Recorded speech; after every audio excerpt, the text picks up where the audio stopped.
So it's been quite the adventure so far, just trying to figure out, where I am in regards to the last time that I was here, what it looked like. Is this area even accessible? I feel like I'm finding more today than I've found in the past. I think that this partial recovery effort has actually uncovered so much more than we were able to find last time. So we're gonna go ahead and seek out the area that I located last time back in the woods, and then we will, like I said, hit the center here and see what we can find in the middle. Just so much here, even on the edge, to check out. Here's the Klinger grave here.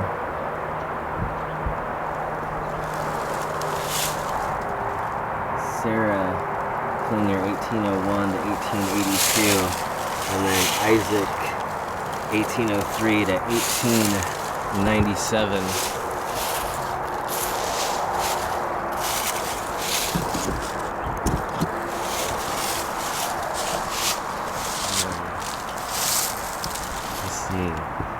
Interesting one here that denotes some military service. Died January 25th, 1863 in the service of his country, aged 17 years, 4 months, and 20 days. So wow, this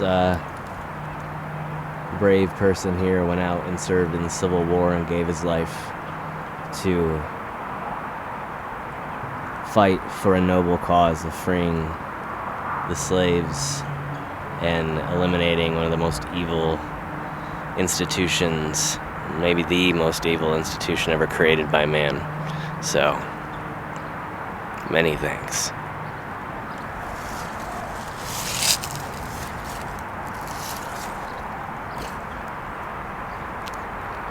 And here are a few hidden things that we won't be able to really get too much information on.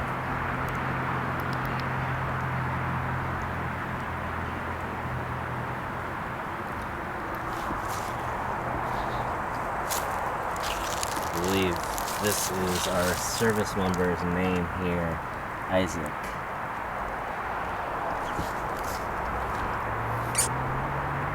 And then what may actually be the tallest of the memorials here in Hatfield Cemetery is it's like the Gills. This says some major damage on this side, as you can see, and then a little bit difficult to read. Let's see what our flashlight can do. Yeah, it looks like Joseph Gill, 1880, aged 79, and then Mary here, 1835, aged 30. And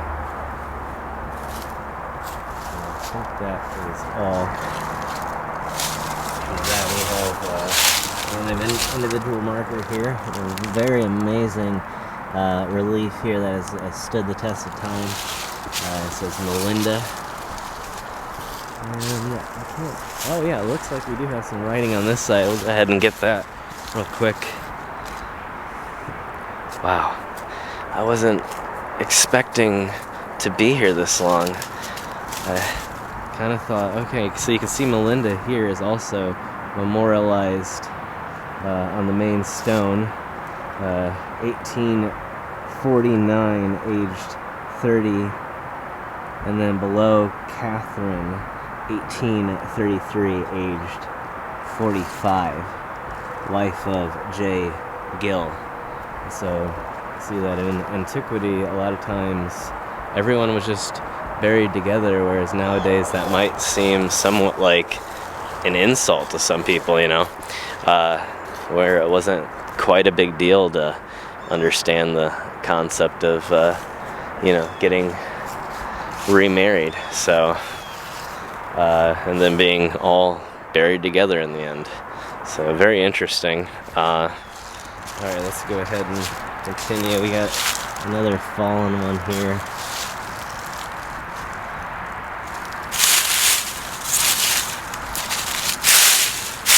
Much larger than what I was expecting it to be.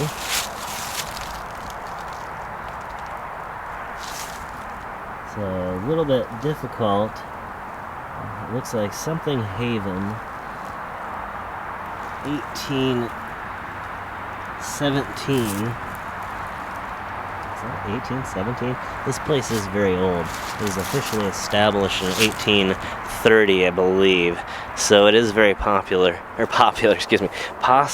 that people were utilizing this as a burial site long before the official date of opening. So let's go back here again and find our fence line, and we should be able to definitely stumble upon some more. I can already see some more things. I think we might actually have to go around. I could make it through this, but I don't know what's underneath all of this, which could include snakes. So the tall piles of brush I usually try to avoid, and there's definitely a better way around. So we're not gonna miss those, but we are gonna go around to a non-thorny, non-snake bitey sort of way. So much here, it's like incredible that this was all hidden. Wow. And so I can actually get to it from here. I see a ton here. There's a small marker here that looks like it almost could be a section marker. And then we have what once was a taller memorial here.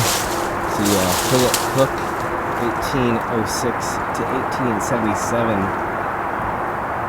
born in Rhode Island. And there's somebody here that actually is from France too. I'm not sure if we've already been to that grave or not. And then on here we see, let's see, looks like Margaret Cook, daughter of PC and B Cook, maybe? 1858. And right next to it is the top section, and a few individual markers that are still in a big need of being freed up from the brush here, but none more than maybe this one right here. I think you can kind of tell the route I just had to take through here to get back to. Looks like the infant daughter of E.A. and M. Waters, 1877. And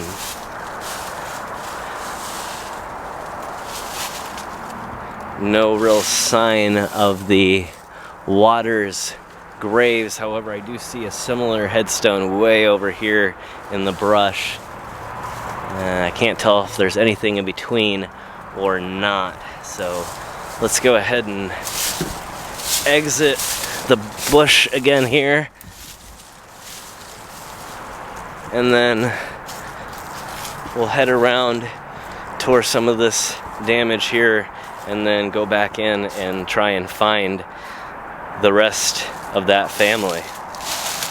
So we have the McDonald's here, David McDonald, 1874, and Mary, 1833. Another mysterious, impossible base stone, or it might be a headstone actually. It looks more like a headstone maybe that has fallen, and quite a few small graves here. Just so much, and there's so much that this is going to be a long series. I'm really doing a deep dive today into this. John Williams here. Kind of hard to tell. This one is the other orientation here. You can see the wife of something and then died, and so much damage here that it's impossible once again to tell. And if there's anything about this section, you can see that everything is sinking.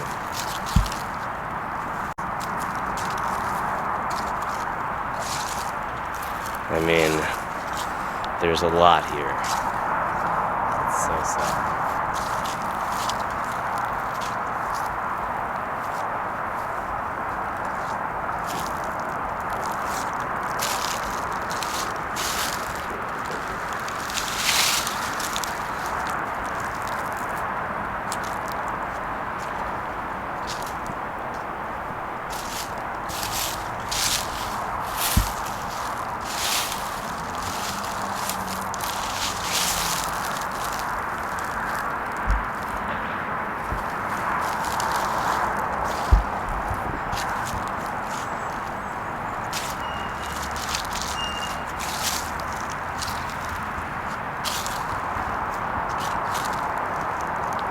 I really just want to cut as few times as I can during this section, just to kind of give you the full feel of what it's like seeing all this here and all this decay and all the destruction. Wow, I mean, it's something to behold. It's even though it looks so much clearer, so much more open, it's like it exposed all the dirty little secrets inside, you know, all the stuff hidden, all the stuff that's decayed over the years. And it's almost more sad, even though hopefully in the near future here there will be some major restoration efforts here. But like, I can't even describe, you know, the feeling of being here right now and seeing all this in person, and wow. Here we are, Mary Humphreys.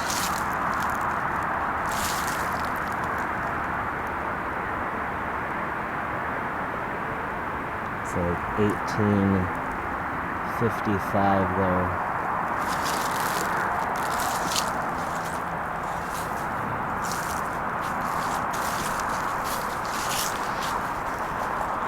So incredible.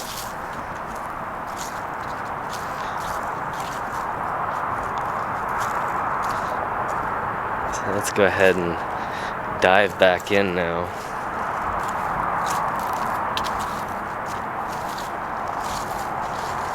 Another one with some logs on it, not quite sure. It does look a very similar style to Woodman of the World, so maybe it is linked.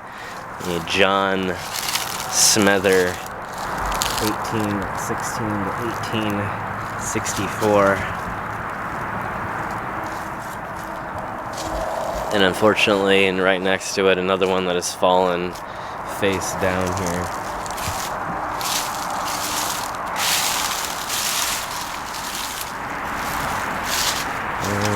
Something very interesting here. There's a definite piece of something, and then a whole line of stones, as if someone put them there on purpose. Another fallen over one here. See Lois and William. It's like Scarlet, and another military memorial right next to it as well. See Lois is 1867 to 1873, and then William 1827 to 1893, making me think that Lois is a daughter, and maybe the wife of William is actually inscribed on the other side here. Obviously on the bottom side.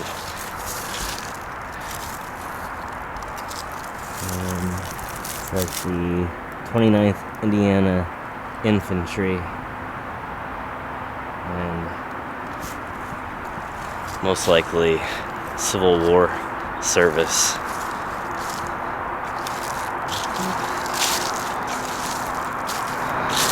Some interesting inscriptions and some graves. I see Francis Butler.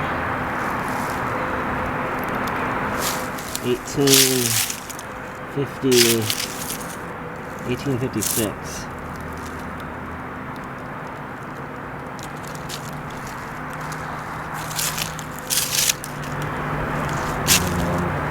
Holy Bible. And I believe this tree actually fell fairly recently, and definitely some memorials underneath. A few that looks like they have been struck by it.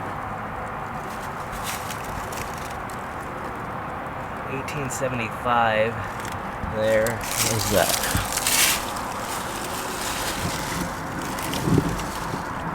Olathe Smead, 1875.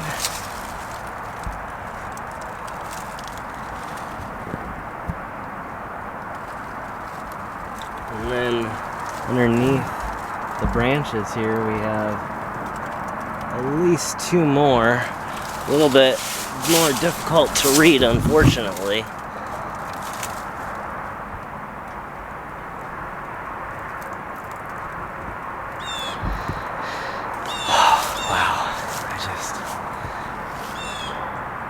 I think I can almost never leave. I don't think I'm gonna get out of here before my cart is full. There's so much. Like, right here we have George Butler,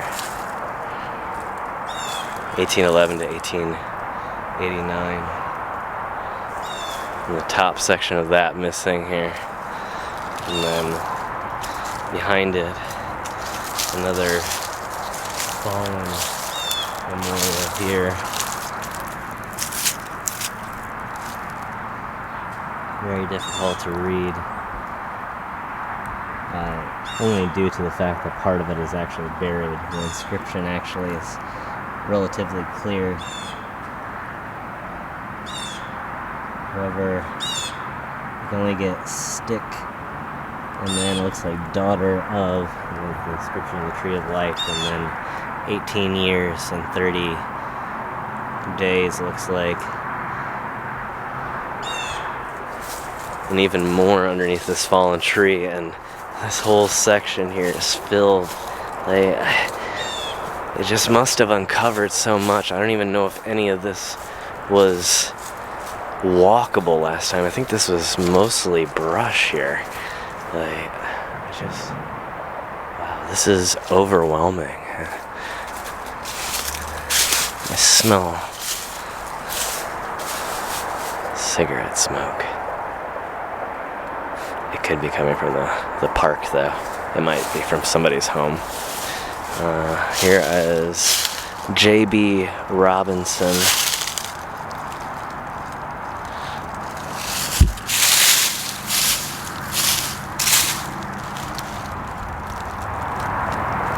So, 1864.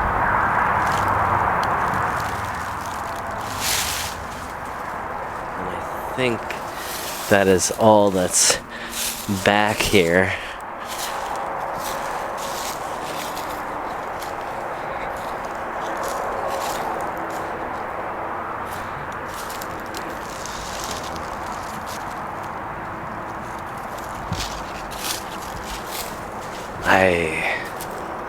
Wow. It goes all the way back down in here again. And then there's another, is that one that we've seen before? Yeah, okay. But there is writing on the other side though too. Let's see if we can, okay. It's like Susan Cook, 1818 to 1888.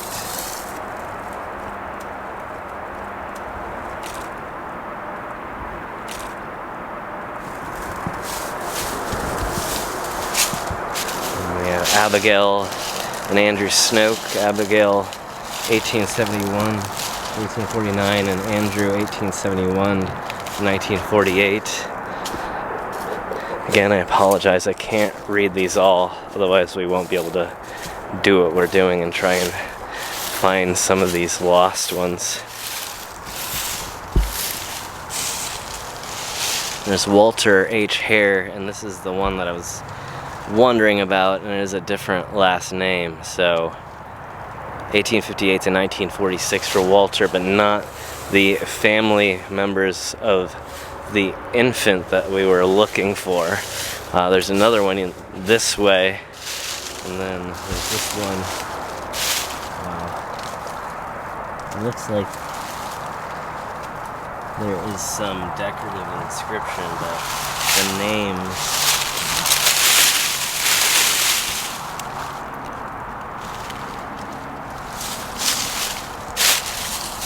there's some.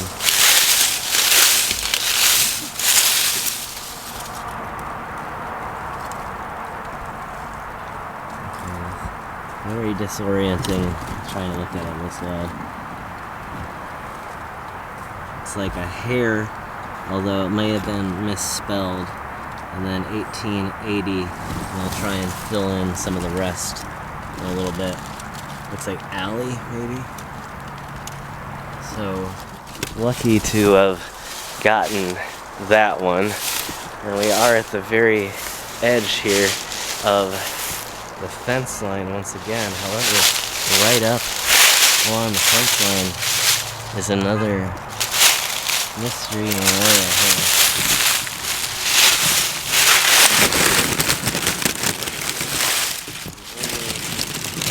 Initials on there, and I'm just, let's see, covered with all these burrs.